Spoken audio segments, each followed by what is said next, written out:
Guys, panoorin natin paano dumipensa sa Efrem Bata. Yan o. Bang. Grabe, cover na cover. Bangis. Yan o. Yan, sa mga bagong player guys, pwede nyo ano yun, pag-aralan yung placing ni Efrem Bata Reyes. Ang tindi. Sigurado to, sablay talo na to. Grabe, ganun lang play placing yun. Uy, good shot. Ayun lang, scratch. Grabe yung placing ni Efrem Bata yun, no? Tindi. Walang kupas. Maubos niya kaya to? Sabi nila matanda na daw eh. Maubos kaya to? Panoorin natin guys kung kaya niya pang umubos ng bola si The Legend. Yun no? Uy, grabing anggulo. Yan guys, lagi nyo lalagyan ng anggulo yung ano, yung bilyar para hindi mahirap sa prepare tulad ng ginagawa ni Efrem na yan no. Laging nakaanggulo yung pamato. Bang. Grabing dead ball yun, lupit. Ganun lang pala yun, dead ball. Ito pa oh.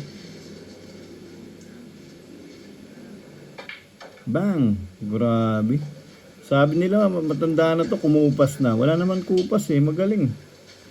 Ito wala, hindi na to kaya siguro yung side pocket. Matanda na daw eh.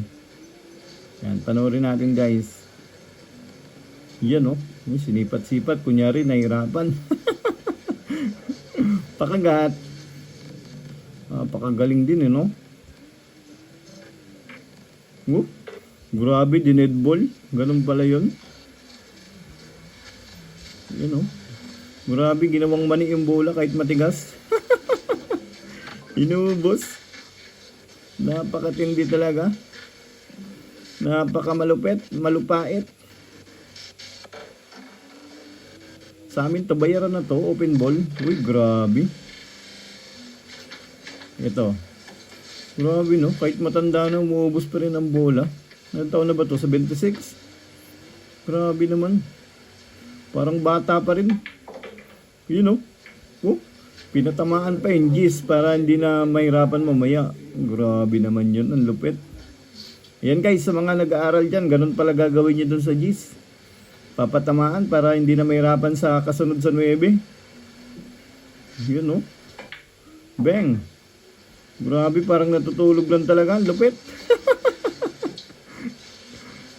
So, nilalangaw pa yung 9. Binugaw-bugaw lang yung spatter. Tibay. You know? Boom! Bayaran na naman. Bayad na po. O, tayo na. Sports game.